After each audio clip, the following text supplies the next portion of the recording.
Hi there, Mark here again. Welcome to part 3 of the build guide for the Wild One off-roader. We've got this far, so hopefully today we'll be getting to the end and finishing this buggy. So let's crack on. We've got to step 25, so time to open parts bag C. This step is all about setting up your RC equipment. So basically, get your servo, connect it to your receiver, plug in your ESC. This is the standard Tamiya TBLEO2. Plug it into your battery and turn it on. And then we need to make sure that this servo is centered up. So if I just turn it on, let the servo center in neutral with your transmitter in neutral, and then you get part P5 or P6, and that needs to go on as near with that lug facing straight up as possible. So now we need to put on P4, which is the actual servo saver ring itself. This will take the impact of any shocks if you hit the wheels into anything. And then on top of that we need part P3. This can only go one way. We've got that lug at the top again, goes in the gap. So you then need to put in P1, which is like a washer spacer type thing, and then whichever screw fits your servo. And once I've done it, as I found out by having problems before, I always like to check that the actual servo saver is working. Sometimes if this is done up too tight, then this won't do its job. Basically, if you turn it, push hard with your thumb, you should be able to see that opening up, and that is doing its job and stopping too much torque getting through into the drive mechanism of the servo. Step 26 is attaching the tie rods. Basically, you need to get these ball end connectors, BC16. You get 3, you only need the 2, so this is a spare. You notice this has got like a collar on the bottom of it, and it shows here cutting that off. So basically what I've done is got Stanley knife and just basically chop the end off. You'll end up with that. Screw them onto each of the rods, and then obviously you use the diagram to match up the length. What we need now are these BC12s, which are screws with like a built-in washer on them, and your red A8 plastic parts, and we need to mount these onto the servo like this. It should look like this when it's done, and all we've got to do now is simply pop these steering rod ends into the servo saver. They just basically clip in.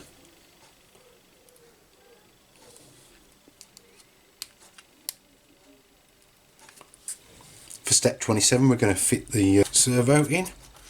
So basically, see these 2 slotted holes, that's where we're going to mount through to these 2 red brackets. So just poke your arms through the holes in the tub like so, and then get your 2 screws in through here, which are 3x12s with a washer. Okay, so I haven't done those 2 screws up fully tight at the moment, because what we've got to do now is get the ball ends connected onto the steering arms. Nice and easy click.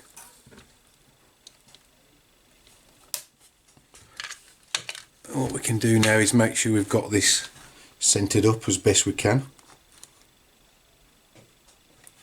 so that both arms are looking equalish, and we can then adjust that by taking these back off and adjusting on the screw thread to make sure that both of the steering arms are parallel.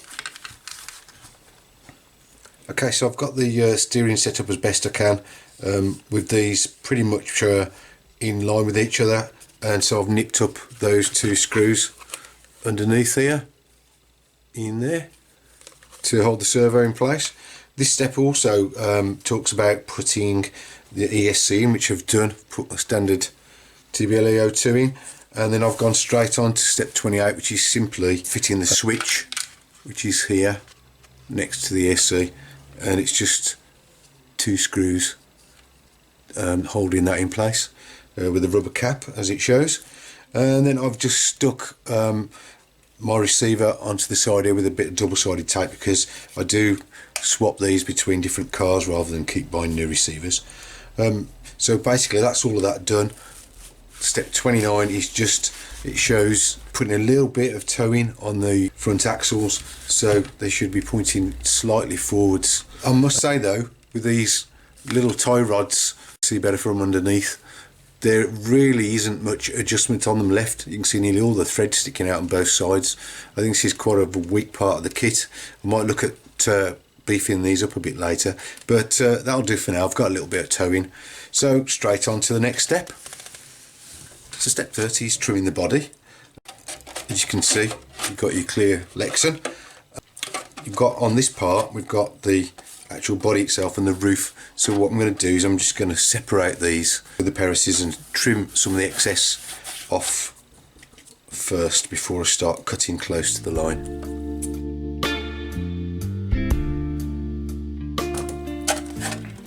So I've cut most of it out with the scissors, and I've been recommended by a few people now to try the score and snap method. So I've got myself a sharp knife. I'm just going to test it on this bit here to try and separate the roof from the main body. So basically what I've been told is we score a line,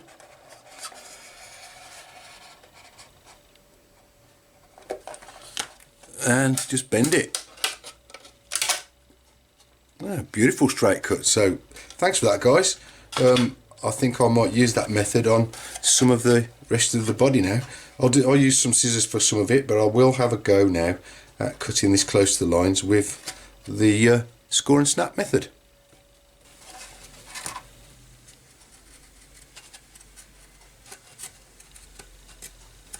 So it's a bit flimsy once you've cut most of it out. I've used a bit of both techniques. I've used the scissors for some of it.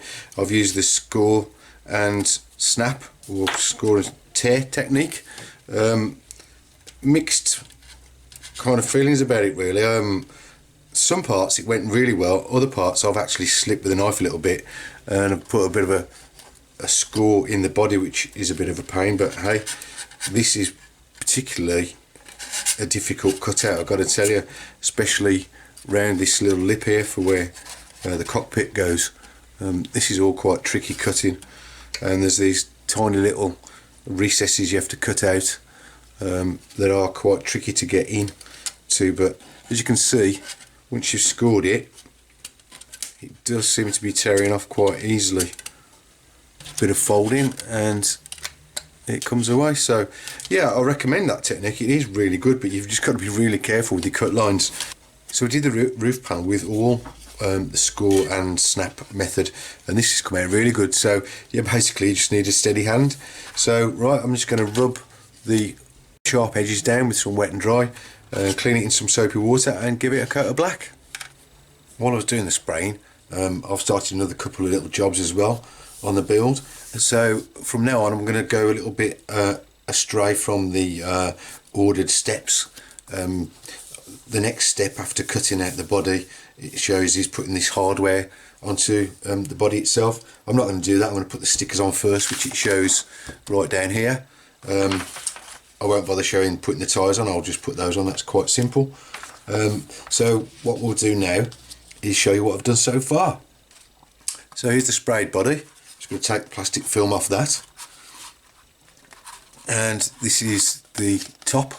And I don't know if you can see in this light, but you might just be able to see there that I've gone with an actual metallic black.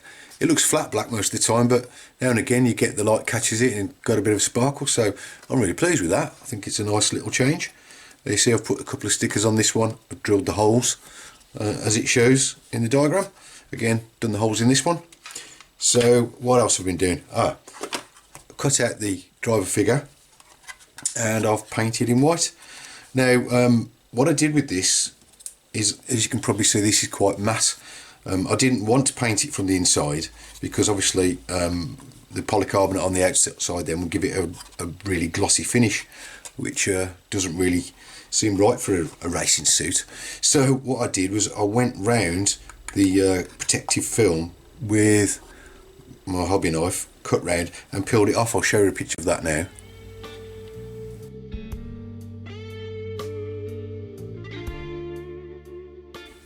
And then, would you believe, I found this ancient pot of polycarbonate PC1, which is polycarbonate paint.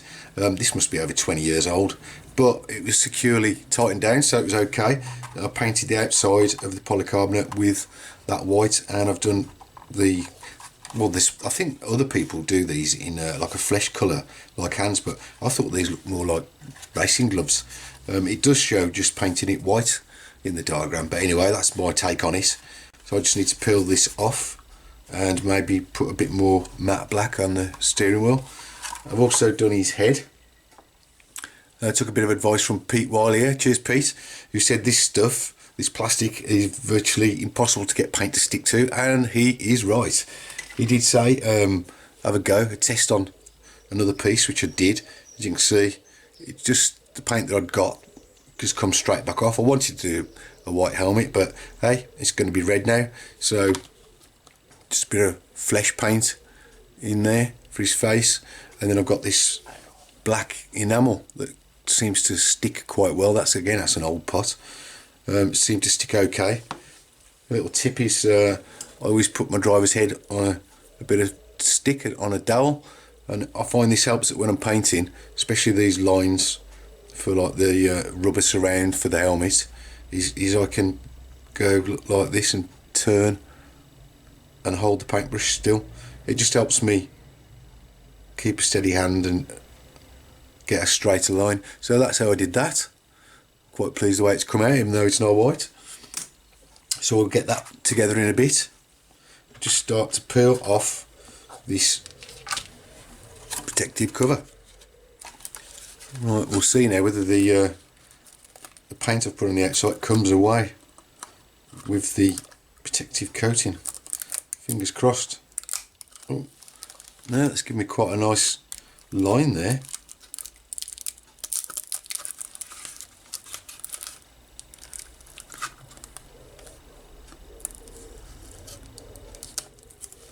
A little bit bled through. Yeah, I might have to just go around this with my hobby knife. So overall, I'm quite pleased with the way that's come out. That's not bad. I took a bit of advice from somebody else as well, and not painted the hands right down to the bottom, because otherwise you'd have the biggest hands in RC history. Yeah, I'm quite happy with the way that's come out. So I've screwed his head on, simply one screw and a washer underneath, and I've put the stickers on the seat belts. That's about it for the driver figure. But what I have done, as I said, was I've gone over these parts like the steering wheel and just around the arm, around the seat back, and this box with a flat mat, just hand brushed on. That looks a bit better. So there's Ray Lynch all ready to go. So let's get on with the body. So let's just get this plastic coat off, the protective sheet. Always looks much better with this off. Looks totally different now, doesn't it? It's quite pleased with that metallic finish again. I do like my metallics. So let's start getting these stickers on. What I'm going to do, I've got lots of nice sharp straight edges here, so I'm going to use a combination again of my scissors and a ruler and a hobby knife just to get these cut out. So let's get cracking with this one.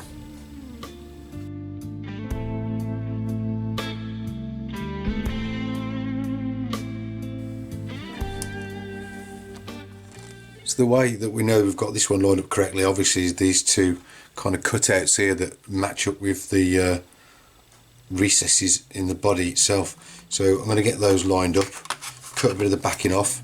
As you'll see, there is a lot of excess on this one. Not seen that before in a Tamiya, but hey, it's all different. So what I'll do is I'll take a bit off the bottom of the backing, get it lined up, and then stick on towards the back. So let's get that done.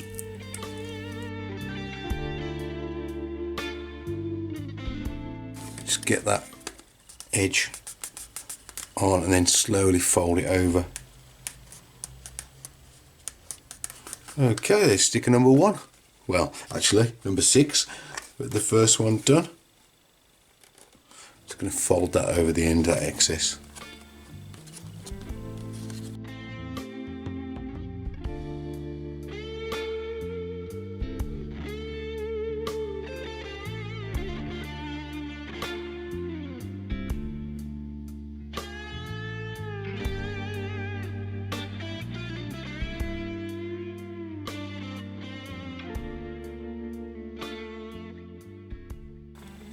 So that's all the body stickers done. So what we need to do now is fit on these body clips, the metal body mount plates at the back here with the 3x6mm screws. I've got some little cap screws that I'm going to use instead because I think they look a little bit better. So I'm going to put these in place of the normal screws where they can be seen with a washer. So we'll just get those on and fit the headlights.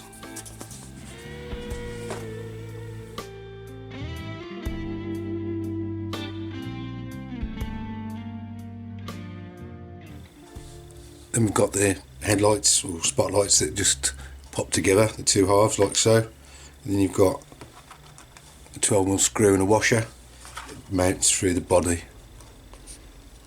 the holes that you drilled earlier.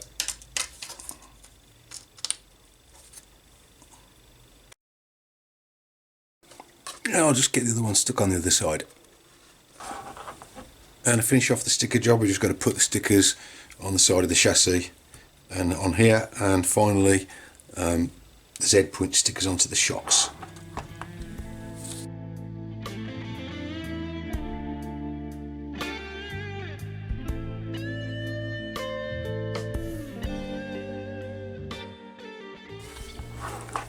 Because once you've fitted the driver figure in, it's just the one clip on the front there, and then you've got one there and one there, just an R-clip.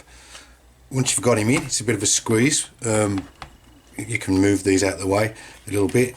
So now it's time to fit on part A1. You need the holes facing upwards, and it says 2 3x12 screws. Again, I've got to use my cap screw because I've got them, and you can see these from the outside. So just get this one on, and now part A1's fitted. You can fit the roof, and you're going to need 2 10mm screws and washers for the back, and the flange nuts that will go underneath here, and for the front you've got 8mm screws that go straight into the front. Again, I'm going to use my own cap screws because I think they look a bit prettier. So anyway, let's get this screwed on.